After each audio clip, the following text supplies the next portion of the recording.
Well, it's official. It is underway. This case against Letitia James is happening, ladies and gentlemen. We are learning that the first subpoenas have gone out of the Eastern Court there in Virginia. We have all the details coming up, plus more developments going on. The South African farmers that are being taken in by one Donald Trump, who's actually in Saudi Arabia today, they are not exactly getting a very warm welcome by those on the left. We're going to talk about how the left is reacting to all this. Pope Leo's brother, oh, who knew? He's like super duper, totally MAGA. And wow, can he not stand Nancy Pelosi?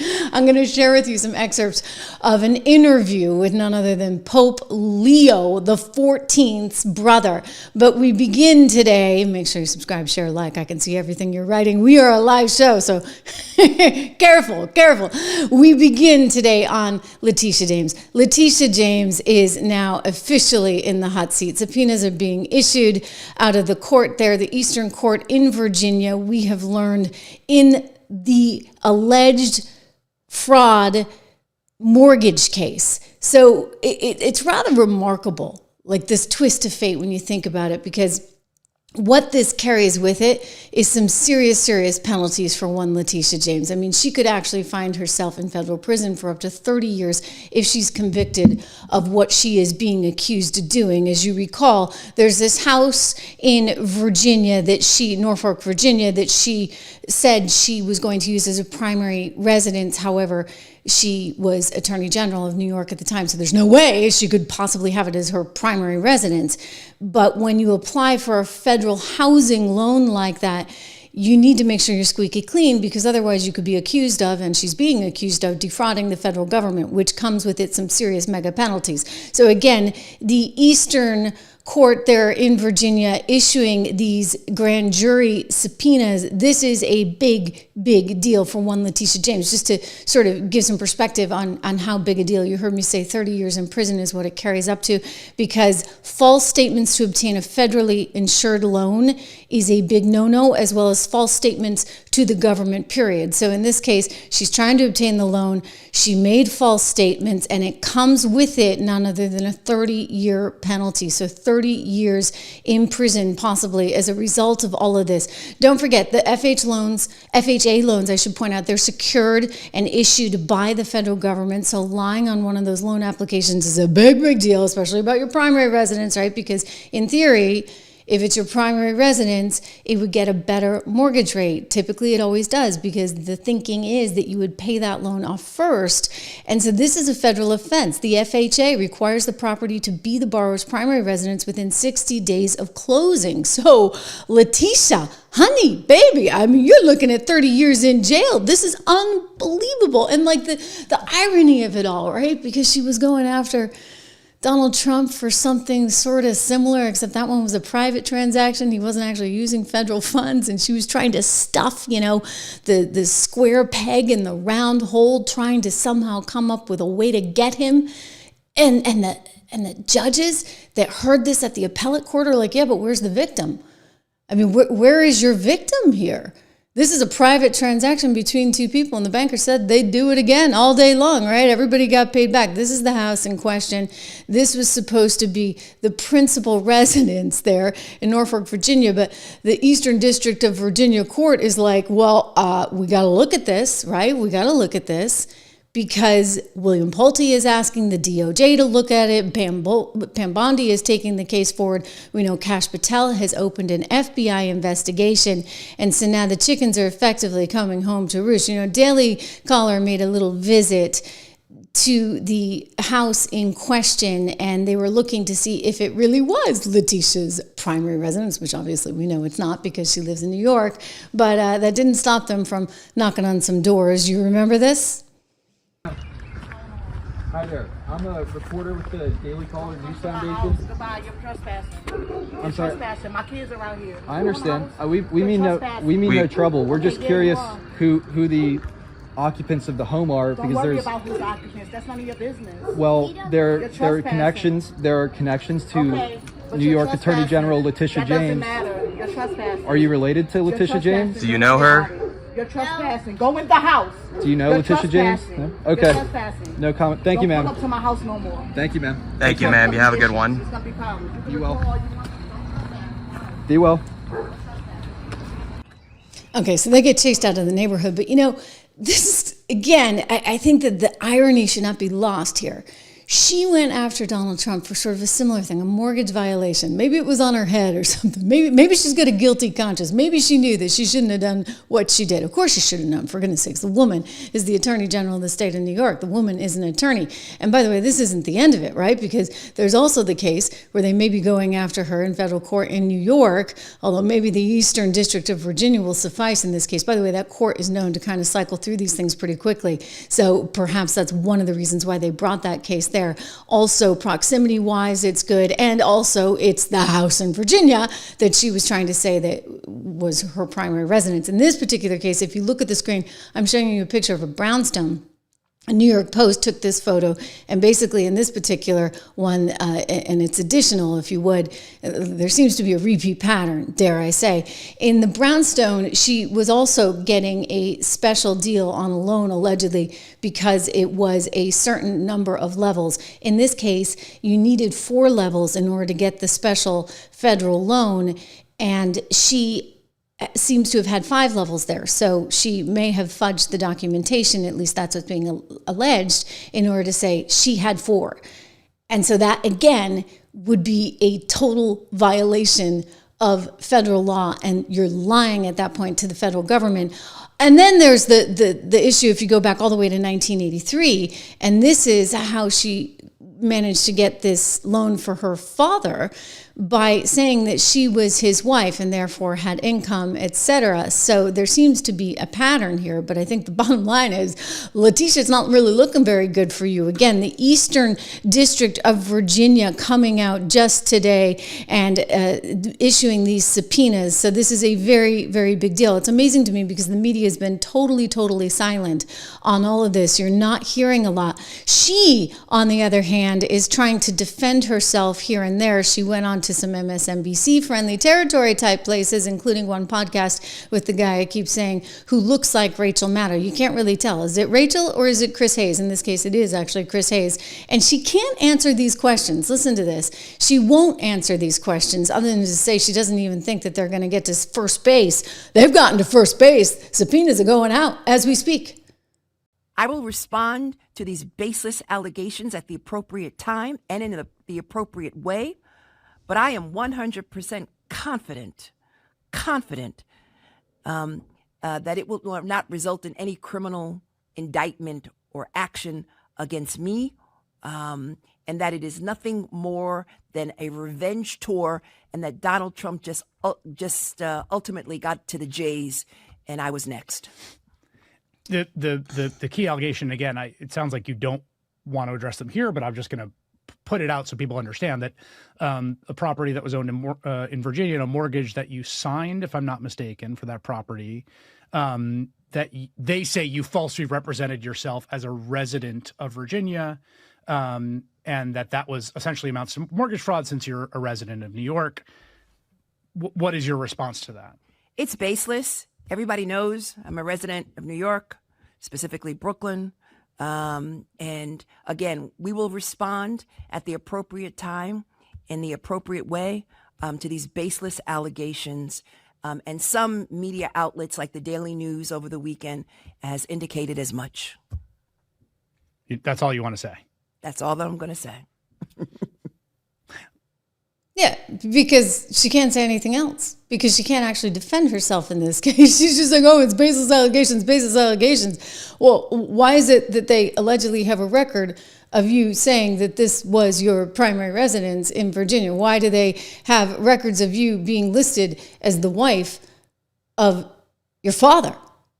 I mean, why is it that you're miscategorizing your brownstone in all of these cases? It just so happens that you get a better deal on the mortgage.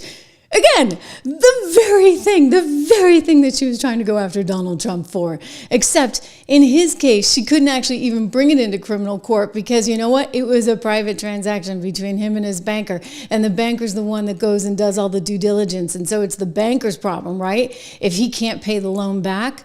as opposed to the federal government. I mean, she was actually risking taxpayer dollars in that case with her little transaction. She just doesn't seem to get it. And she keeps telling you it's all A-OK. It's just a clerical filing. I don't know. How do you have that many clerical filings, one after another, 3 in a row? I'm not buying it. I have to ask you, I mean, there were reports today that the Justice Department has launched a criminal investigation into real estate transactions that you're involved with. I'm not validating that in any way, but I wanted to just ask you if you've received a formal notice of that at this point. No, not at all. These allegations, Jen, are baseless. They have been discredited, refuted. There was a letter that was prepared by my attorney that was sent to Pam Bondi, the United States Attorney General.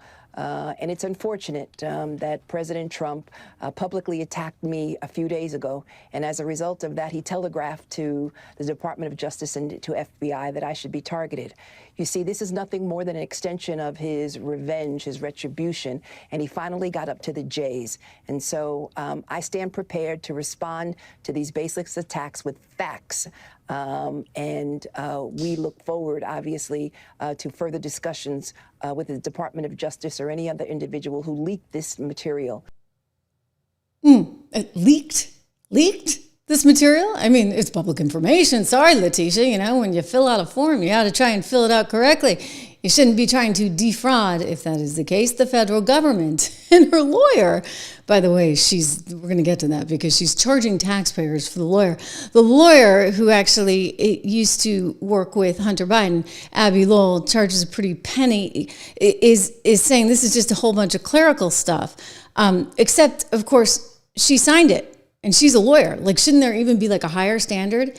If you would, like, you know, maybe you don't know, and somebody tells you, oh, you'll get a better rate if you do this, and you could argue, oh, I didn't know, I was just naive, but even then it wouldn't be a defense. But in her case, you can't actually say I didn't know because she is a lawyer herself. So yeah, the lawyer's trying to say that this is just baseless and that it is all politically motivated, all just politics. And they're citing the fact that Donald Trump came out and talked about it. Of course, Donald Trump came out and talked about it because one of the reporters in the room asked him, but he covers himself actually pretty darn nicely. Take a listen. I can say unrelated to that, she's a disaster for New York. She's a horrible, horrible human being. Okay, he said unrelated to that. I think she's a disaster for New York. And watch how he also qualifies this. In other words, he doesn't like the woman. He clearly has no use for her. He clearly thinks she's a political animal and, as he goes on to say, a sick person. But it's not as though he's implicating somehow a political agenda that he has against her here. Listen.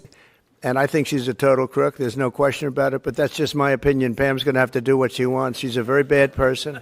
She's a very, very bad person who campaigned solely on, I'm going to get Donald Trump over and over again. She's a sick person. But that has nothing to do with what Pam does. Pam is going to do what's right. She always does. I've known her a long time. Yeah. Well, Pam's doing what's right. In other words, William Pulte, who's the head of the FHA, is saying, wait a second, we see all these media reports of Letitia James getting a better deal. That's not allowed. That's absolutely not allowed. And by the way, on top of it, you're an employee of the government and you're doing this, and you're an attorney. I mean, this is like triple not allowed. It's a triple decker, okay? Like not allowed, not allowed, not allowed. And for her to say, oh, he's just politically going after me. Again, I'll quote the lawyer who says, well, Donald Trump has said before, quote, if you go after me, I'm coming after you. I am your warrior. I am your justice. I am your retribution. Donald Trump said all these things. So then they equate that to mean, oh, well, then he's coming after her. Not that she did anything at all similar.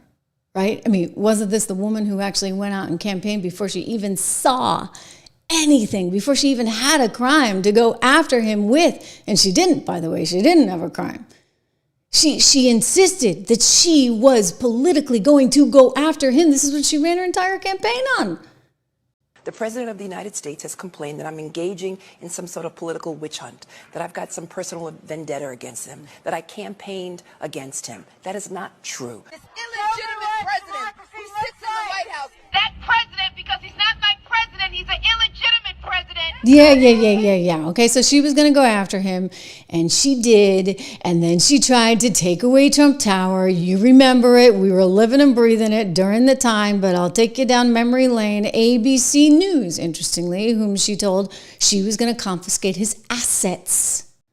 4 days after a judge ordered Donald Trump to pay $355 million for a decade of fraud, New York Attorney General If he does not have funds to pay off the judgment, then we will seek, judgment enforcement mechanisms in court, and we will ask the judge to seize his assets. And somehow she got some totally political judge that was willing to go along with all of this. And the next thing you know, there's a $500 billion tab that Donald Trump somehow owes the state of New York for an alleged crime that never was actually a crime, but rather a private transaction. I mean, in her case, you got something here, okay? Pam Bondi definitely has something here. And there may be more, because New York itself, as a taxpayer in New York, the fact that she is taking your money to pay for the Hunter Biden lawyer to represent her, that's problematic in a personal transaction, because she was doing stuff that she may not ever have, should have been doing, period. We're going to get to that in a second, but first a quick shout out. We're totally independent here on is using New York taxpayer money to pay for her high-priced, fancy schmancy former Hunter Biden attorney. Abby Lowell is the attorney she's using. By the way, in Abby's defense, Abby has also defended the Kushners, including Ivanka Trump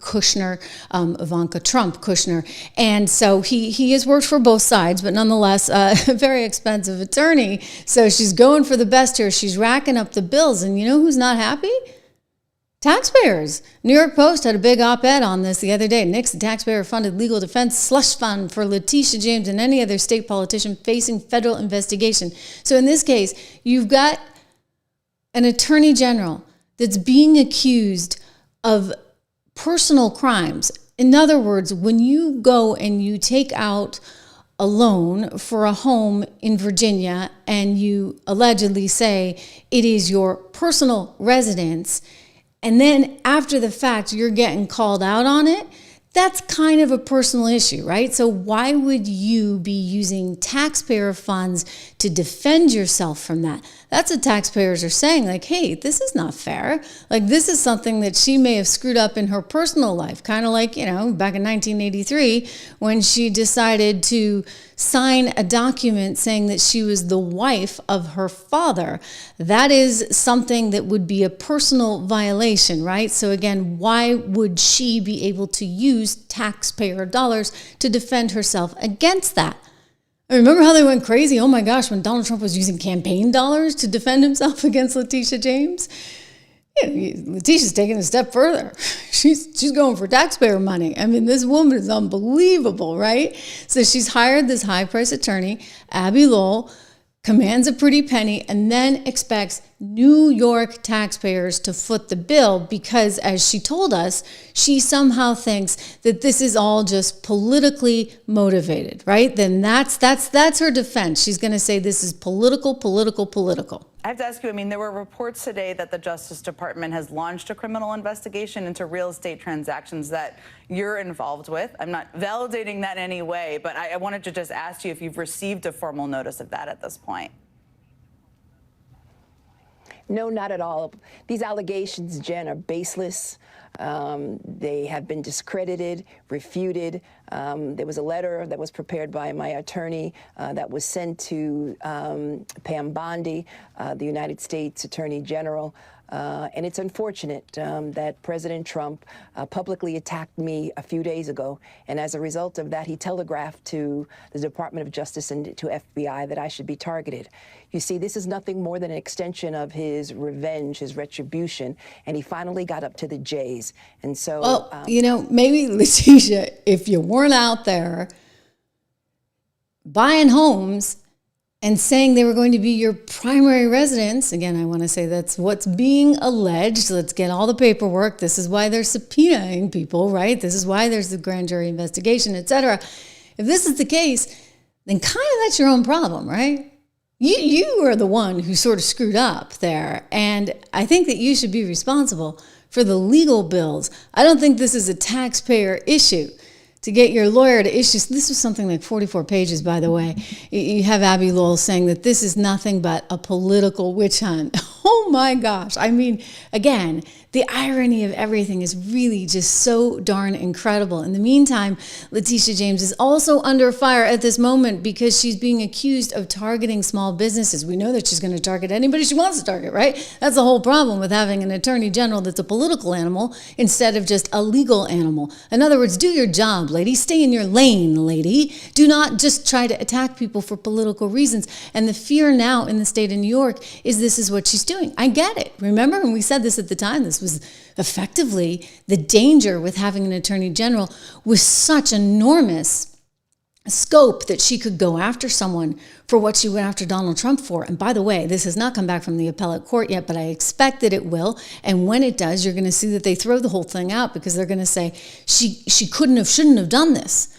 If you listen to, and you can go back and listen, we've played it extensively here on this show. If you listen to what the judges are saying, they can't understand how she has the legal authority to even be going after a private transaction. And they're worried that she has overstepped her bounds in massive ways. Well, this is what small businesses are now worried about because of a new kind of law that she has put in place. I want to take you over to the New York Post, actually, which has been all over this story. Of course, it's New York.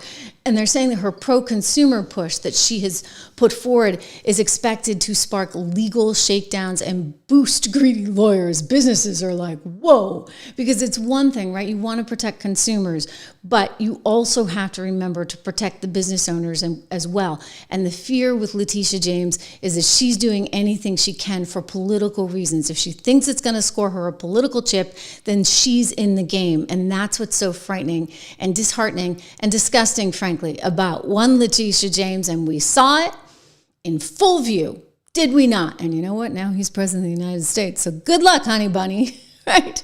As Mike Davis said, you might just find your fat, let's go with tush, in prison. All right, because this is a whole different Trump administration. Tish James, I guess, should be expected. After all, they covered up Joe Biden for how long? Oh, 4 whole years, right? And I guess they would have covered it for another 4 had he won. Well, Jake Tapper is an anchor on CNN, and he has decided that the media should have come forward sooner with some of this information. Of course, the one problem with all of this is Jake Tapper, as an anchor on CNN, did nothing to come forward with any of the information. I guarantee you he knew what we all knew. I mean, like, you'd have to be a moron not to see it. Right here, take a look. This is one of my favorite moments because it really told me in a way who the Prime Minister of Italy really was and is. A wonderful woman, actually exiting the group of other members of the G7 that are there for a photo op after Joe Biden wanders away to look at the parachute over there on the side. And so she corrals everybody, including, most importantly, him, brings them together, and you see the slowness with which he operates. And there are many, many moments like this, and we played a lot of them here on the show because my feeling was you needed to see them, and I always showed you those in full. So there was no deceptive editing going on. There's no slow-mo going on. When you see him putting on his sunglasses so slowly, that's because he's putting them on so slowly and he's moving more and more slowly. And you saw, of course, when he would fall, coming down or up, Air Force One, all of these things, right, which started to mount. And I think it was pretty obvious to anyone who had 2 brain cells what was going on, except that the media kept covering up. Kept covering up. And now Jake Tapper is out with a book on the big cover-up. Let's watch him. You may have to turn up the volume a little bit. I'll see what I can do. Here we go. Jake Tapper here. Alex Thompson from Axios and I wrote a book. It's coming out next Tuesday. It's called Original Sin, President Biden's Decline, Its Cover-Up, and His Disastrous Choice to Run Again. The book is drawn from more than 200 interviews with mostly Democratic insiders, almost all of them after the election. And one of the things we were shocked to learn, the White House physician, Dr. Kevin O'Connor, talked about how if Biden had one more fall, he might actually need to be in a wheelchair. But this was all put off until after the election. They did not want images of Biden in a wheelchair out there. You might recall that Biden started to have problems with a shuffling gait that the administration was very sensitive about. There was a time when they started having people walk with him to Marine One.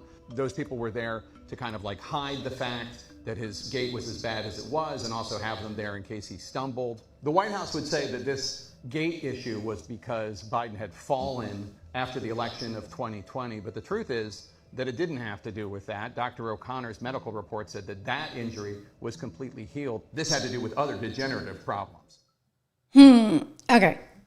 Wait, I'm going to go to this in a second. I want to go to that little bit of sound in a second, but just remember what you saw there, right? He's like, oh my gosh, there were all these things going on and nobody was reporting on it, right? That's the big sort of premise of this. Why was nobody reporting on it? Going over to a CNN clip just the other night where they had this discussion and Scott Jennings is like, wow, there's going to be some truth bombs that come out. And I think a lot of people in the media establishment are going to have egg on their face. Watch. Watching him on The View today and watching some of the interviews he did over. Thank you for your viewership. Yeah, I saw it. It's rare for me, but I did watch it. I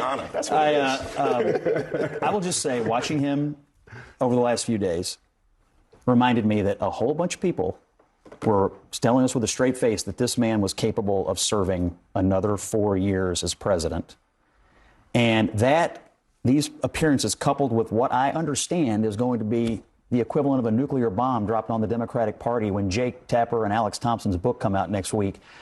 I don't know that the Democrats have fully internalized what's about to happen to them. Between what he looks like today and what they're about to report, get ready. I am not sure that Joe. You just said that what did he not say? You said that he told Kamala Harris that she could not have any distance from him. It's been reported. He told it doesn't her matter what he blank. was. He told her point blank, no daylight, kid, no daylight. Because reporting can never be wrong? Are you attacking the journalism around it? You think reporting can never be wrong? If you want to be anti-journalism, you come on here and you attack reporting every night. I do not. We actually asked him the question There's critical directly. Reporting about this guy, and he told her point Well, blank. we asked him. Okay, so Anna wants to basically defend herself and all the ladies on The View that refuse to acknowledge the elephant in the room, all while Jake Tapper comes out with this massive, you know what, Jeff is right. Jeff Mahane joining us. Thank you for your generosity, saying he's gaslighting again. It's like gaslighting on steroids. He's like, oh my gosh, the media didn't see it. The media didn't see it. The media didn't see it. Shame on the media. Of course, I was the media and I was the one who was telling you the whole time. He was totally fine. He was totally fine, right? I mean, he got in this giant fight with Lara Trump, who's criticizing at the time Joe Biden. This is like a month before the guy drops out of the race. She's like, gosh, he's talking so slow. Can he ever get the words out?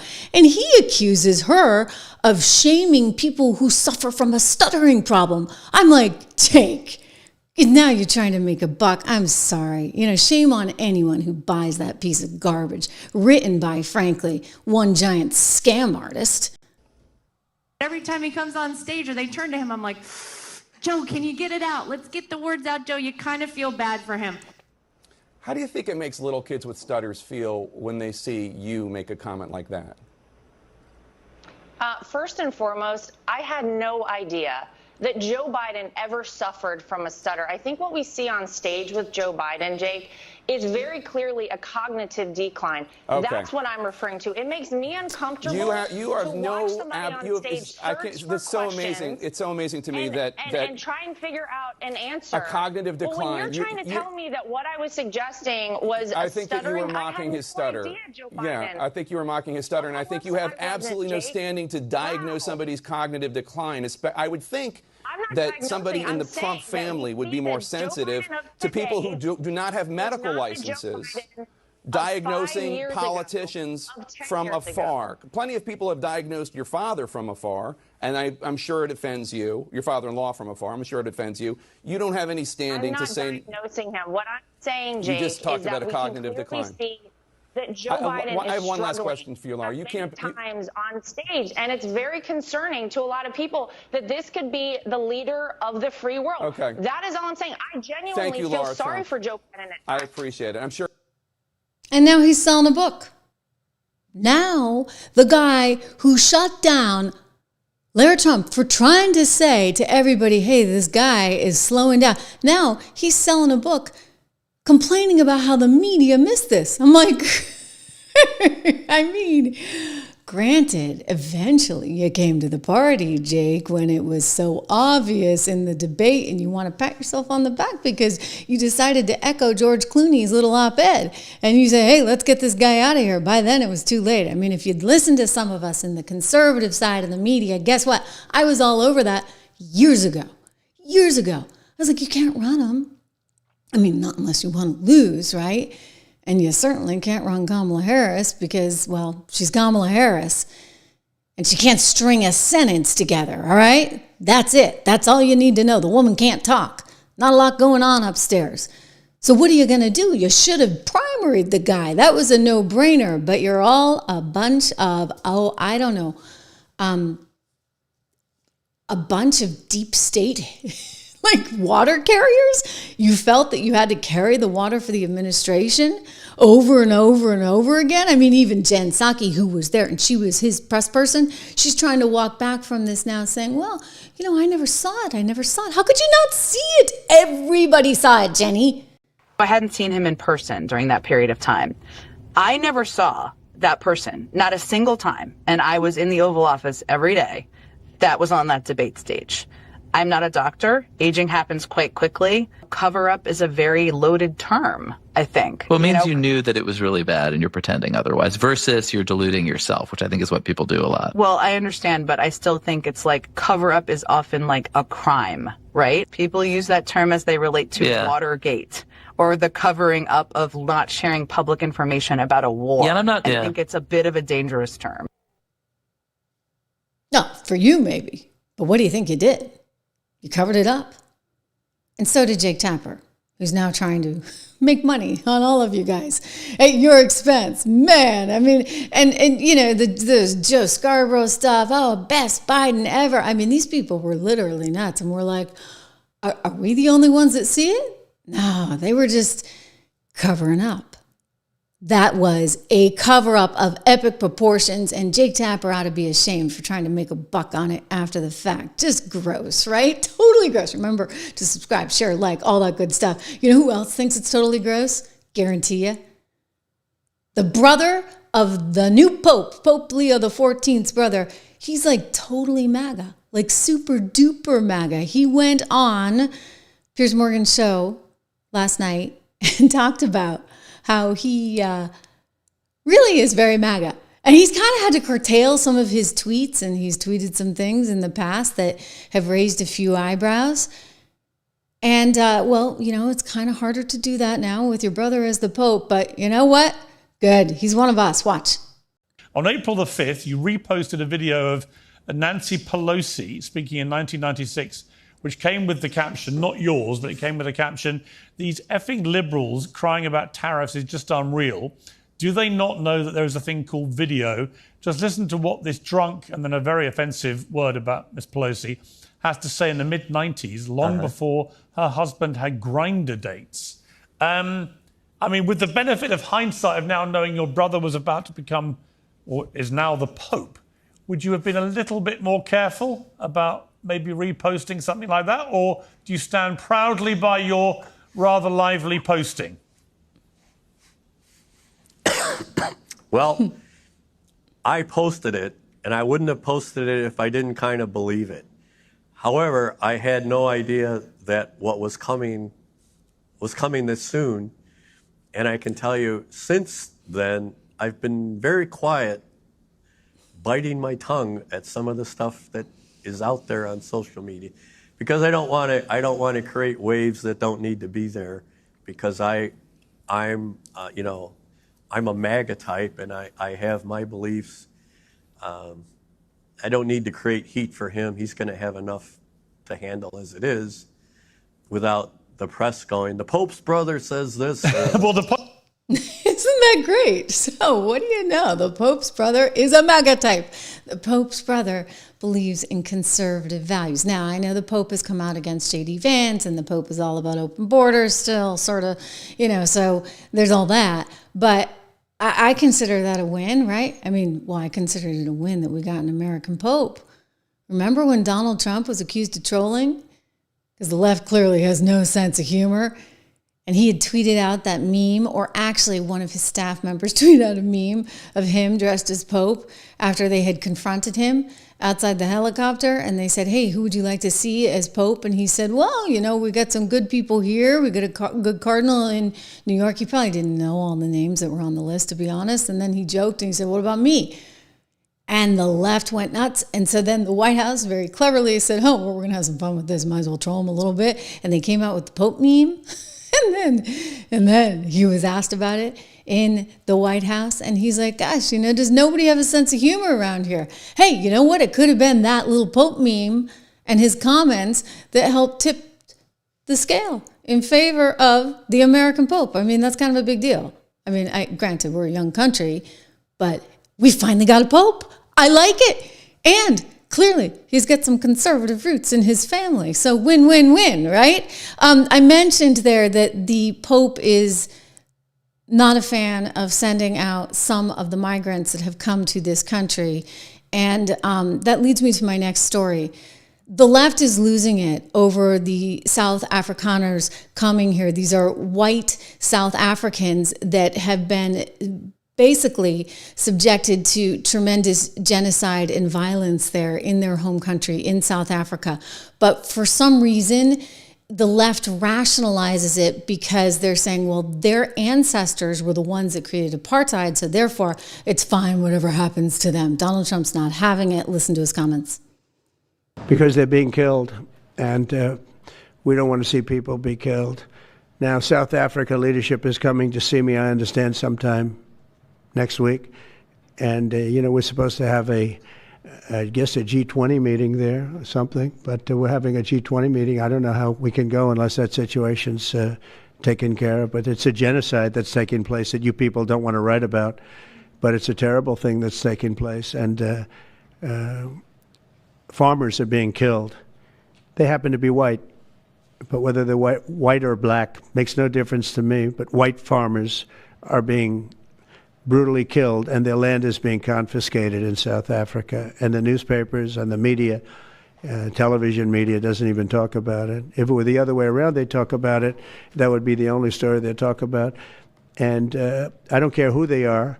I don't care about their race, their color. I don't care about their height, their weight. I don't care about anything. I just know that what's happening is terrible. I have people that live in South Africa. They say it's a terrible situation taking place. So we've essentially extended citizenship to those people to escape from that violence and come here. So this has become a very big issue recently. Elon Musk has spoken out repeatedly about this. Of course, he is from South Africa.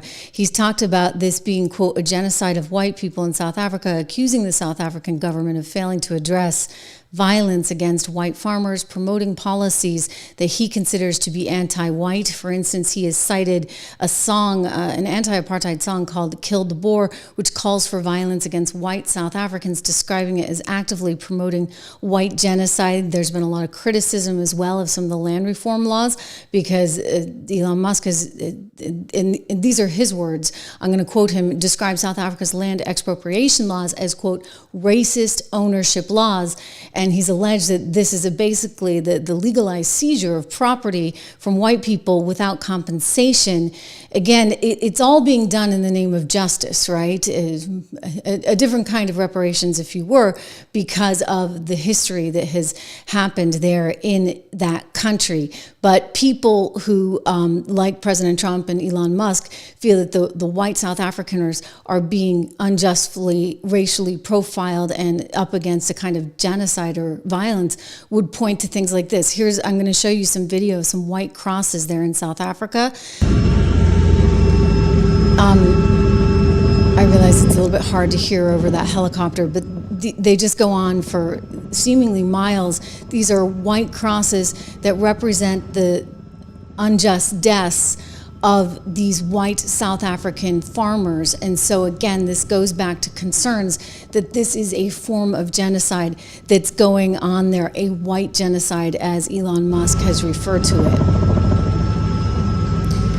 But the left is very upset. They're very upset because they're like, wait a second, what about all the people that are coming here, all the people that should be allowed into this country that were allowed in under Biden's administration? Why are they being sent to El Salvador? Donald Trump would say, well, because in many cases, we know that they have criminal records and they're being sent out for that reason, as opposed to the people that are coming here to escape the genocide going on in South Africa, whom we know have a certain profile background in terms of being nonviolent, right? Nonviolent, contributing members of society. And that's been a big part of what he wants. He wants to lay out the red carpet for people who want to come here and contribute to our economy that are not violent people. On the other hand, if you have traffickers or people associated with gangs, etc., then they're no-go territory. And that should be kind of obvious, but Rick Stengel, who used to be the executive editor, I don't believe he still is, at Time, was on MSNBC this morning talking about this,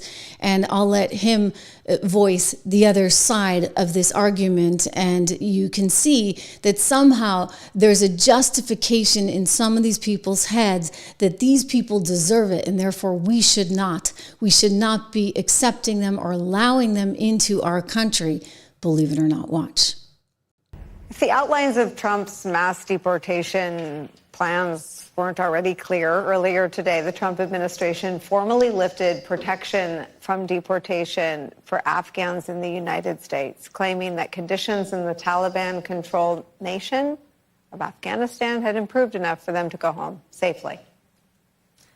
Nearly simultaneously, a U.S. charter plane carrying dozens of South Africans, known as Afrikaners, the white ethnic minority that created and led the brutal apartheid regime in South Africa, landed in the United States of America, where the Trump administration has admitted them as refugees here, claiming that they have been discriminated against for jobs and have been victimized by violence, expediting a process that normally takes years.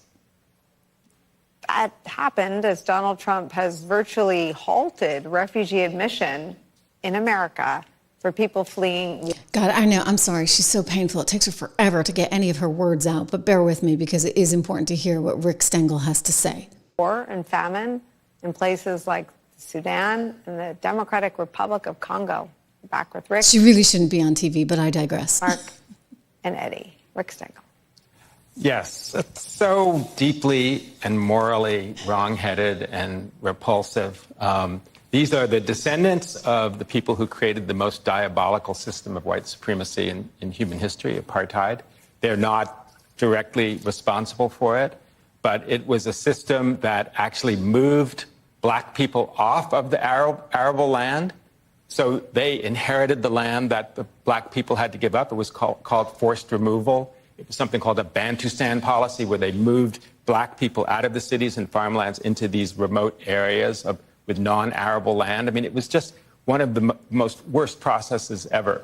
But what has happened in this strange, bizarre world we're living in is that the Afrikaners have become the darling of these right-wing white supremacist movements around the world, that it's like the lost cause for them. It's like the old Confederacy. They're held up as these white Christians who are being dispossessed of their land. It's like this is a modern replacement theory in a country where, by the way, white people make up 7% of the population and own 78% of the farmland. So it's actually, there's no injustice here. As you mentioned, it's taking places away from refugees who are really being crushed by authoritarian governments and military governments, for these folks who have never had anything happen to them. I mean, Trump amazingly called it a genocide, one of the worst lies I've ever heard him say. There's just been a small handful of farmers that have been killed over the past 10 years. No land has actually been expropriated. So it's just a farce and a sham and a moral ugliness. So there is a lot of frustration, as you can hear and tell from the left, who say, why aren't you taking more people from El Salvador, et cetera? Why would you allow for these people? Again, on MSNBC, somebody named Eddie Glaude echoing this sentiment. Eddie, I want to ask you very briefly one other question that is an ethical question. The Trump administration welcoming white South Afrikaners to the U.S. as refugees while denying virtually all other groups fleeing war or persecution. The Episcopal Church's migration service is now refusing a federal directive to help resettle them. The presiding bishop said this: "It has been painful to watch one group of refugees selected in a highly unusual manner receive preferential treatment over many others who have been waiting in refugee camps or dangerous conditions for years." Does this move show who the administration sees as worthy? What do you see in that decision? Absolutely. Donald Trump and his minions have been arguing for over the last decade or so that, you know, the demographic shifts in the country pose an existential threat to America. They feel like they're losing their country. And so I think what we see very clearly here, Chris, is a white nationalist agenda at work. And we need to call it for what it is. Whoa, whoa, whoa, whoa, whoa, whoa, whoa. Okay. So just so we all have our facts right, in January of 2025, they passed what's known as the Expropriation Act that was signed into law by the government there in South Africa, allowing the government to seize land without compensation in specific circumstances, such as it is deemed to be in the public interest, or to, quote, redress past racial dispossession. A 2017 land audit showed that white South Africans owned about 72% of agricultural land despite being a minority, and this has thus fueled this push for a redistribution of land, because it is believed that that was created from apartheid. So in order to right the wrong, you're now going to go in and take the land. The government insists that expropriation is following certain legal frameworks. They're prioritizing unused or unutilized land, and there is no mass seizures of white-owned farmland. They are saying, however, critics, including critics like Elon Musk, argue that this law is disproportionately targeting white landowners and thus amounts to racial discrimination. So that is the problem, okay? That's the problem. Donald Trump is saying, I believe that those people are being discriminated against for political reasons and are therefore entitled to come to the U.S. with refugee asylum status. By the way, not a ton of people have applied because a lot of people still want to stay in South Africa and they have property there that they want to protect, etc. And so they're not all flooding in. But for those that want to come in, he's extending this refugee status. And boy, is that making the left furious. Furious, right? Because we need all the people that are going to come from all those places where, you know, I'm sorry. It's just sort of amazing. The whole thing is kind of amazing right now. We had a big to-do about it there on Friday in Newark, New Jersey, where you had the Newark mayor getting arrested. You had LaMonica MacGyver, along with Menendez, some congresspeople from New Jersey, out there protesting the ICE facility, the Delaney ICE facility, you'll recall. And they said, there's absolutely no way that ICE should be operating here. They cannot take our New Jersey residents. Well, actually they can, because it goes back to the Constitution and federal law and the Supremacy Clause and the fact that the federal government is actually responsible for things like naturalization and immigration, etc. But that didn't stop LaMonica from getting out there and, you know, waving her fists around and apparently her body around, because there's some new video that came out. We showed it yesterday on the program from DHS where she's getting very confrontational with the DHS officers. There's now an investigation going on because they're looking to possibly arrest them. And AOC wants you to know, how dare you, Tom Homan, if you dare touch any member of Congress, there's going to be HELL to pay. But first, watch LaMonica, who interestingly gets cut off by the train every time she tries to say something. The train whistle. Kind of funny. How this administration is trying to restrict Congress from doing their bare duties and the responsibilities that the people have elected us to do. What we just witnessed was just disgusting. I am very upset.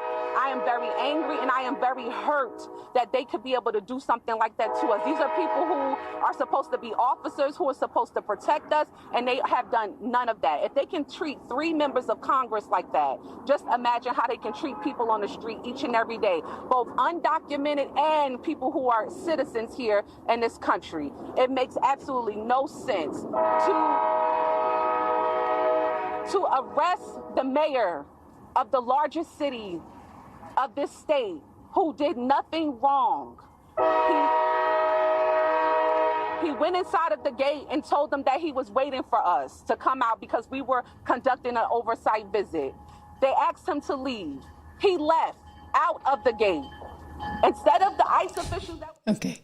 Again, I think it's rather amazing that train whistle happened to come almost every time she tried to speak. But just keep in mind, AOC saw what went down on Friday and took her a few days to kind of respond, right? I'm like, AOC, what's going on? Finally, she got around to it. Let's see what she has to say to ICE. If anyone's breaking the law in this situation, it's not members of Congress, it's the Department of Homeland Security. It's people like Tom Homan and Secretary Kristi Noem. You lay a finger on them, we are going to have a problem. All right. So, you heard her. If you lay a finger on them, Kristi, Tom, then we're going to have a problem. Of course, what happens if they lay a finger on the ICE agents? What if they're impeding the process? Like, what does that mean? I mean, how can you do that? We talked yesterday about, was this an insurrection or not? Because it certainly looks pretty egregious and aggressive when you have all of those people trying to actually trespass onto federal property after being repeatedly told, no, you can't do that. Andy McCarthy was on Fox talking about this just last night. I want to show you an excerpt of the interview. So they broke out in song on Monday. A few days prior to that, though, the video was a lot rougher. Another showdown outside that ICE detention center in New Jersey. Protesters, including Democratic lawmakers, members of the clergy there, protest the facility now a couple days in the making. Andy McCarthy is with us to tell us who's right, who's wrong on all this and where it goes from here. Andy, good morning to you, and thank you for your morning, time. Bill. Yeah, AOC says Tom Homan, Secretary Noem, you're the problem here. Here we go. Watch. If anyone's breaking the law in this situation, it's not members of Congress, it's the Department of Homeland Security. It's people like Tom Homan and Secretary Kristi Noem. You lay a finger on them, we are going to have a problem. Okay, so legally, who's in the right here? Do the lawmakers have the authority to go into this facility, or do they not? No, they absolutely don't have the authority to go in without the approval of the executive branch. The enforcement of the federal immigration laws is a federal responsibility. Congress has oversight of it, but members of Congress who are not acting as Congress, they're acting as individuals, they don't have any more right to obstruct the operations and certainly to create situations that endanger and in some cases reportedly have resulted in assaults on federal officials. They don't have any power to do that. So, again, and I've said this over and over and over, guys, the reality is this.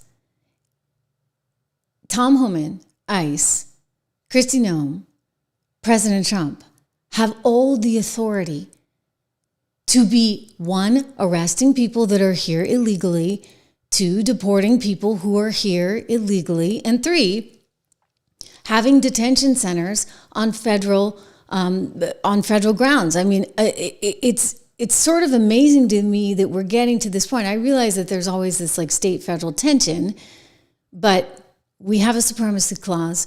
We have the reality that constitutionally, the federal government is responsible for immigration.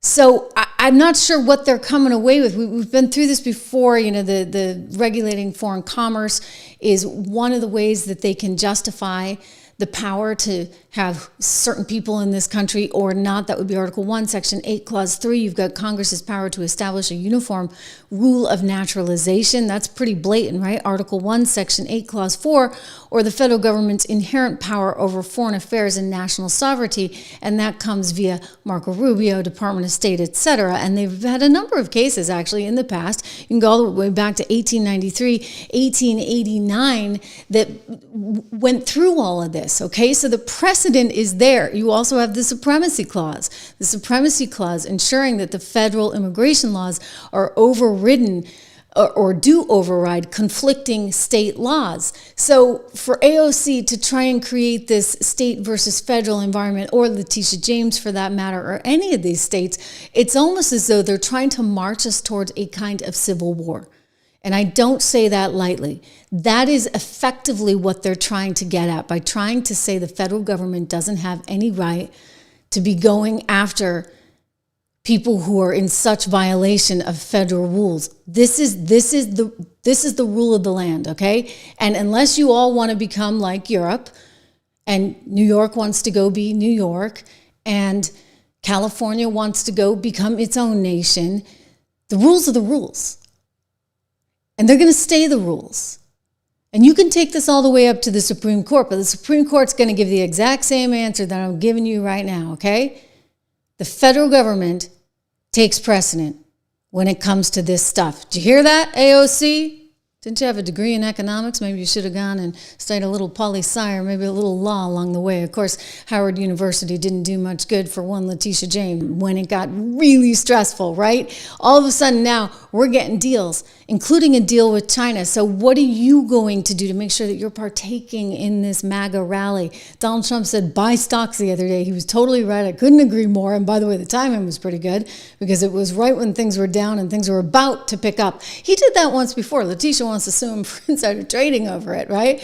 Because just a few weeks ago, well, that would have been right around the Liberation Day time when they had come out with all the tariffs and the markets were falling out of bed. He said, hey, you know what? He sent out a True Social on this. You should be buying now. And then he came out and said it again the other day. Well, he has been right. He has been right because it keeps turning around and we'll see what lays ahead. Again, if you're interested in investing in the markets, I really encourage you to do it and let us help you however we can. They're at 76 Research. It's just $1 a month for the first 2 months. It goes to $9.95 thereafter. You can cancel anytime. Use code word dollar. 76 Research. It's my company that I started with a longtime dear friend. All of our portfolios has just done enormously well. One of the ones that I do direct people to often is the income builder portfolio because you have a lot of dividend stocks in there. And of course, we all want to retire one day. And that's a great way to make sure you have some income coming in from your retirement, even when you're not working anymore. It's living off your investments. So the income builder portfolio is a good one for that reason. We also have inflation protection. We have American resilience if you want to get into the growth strategies. And then just tons of ideas all the time, ladies and gentlemen, coming to you at 76 Research if you sign up for the simple $1 a month 76 report. So make sure you do that. We got a lot more content coming your way throughout the day. And of course, tomorrow I will be live again as well. Great to have you all here. Don, I love that you're encouraging everybody to smash those like buttons indeed. Thank you guys. I'll see you tomorrow.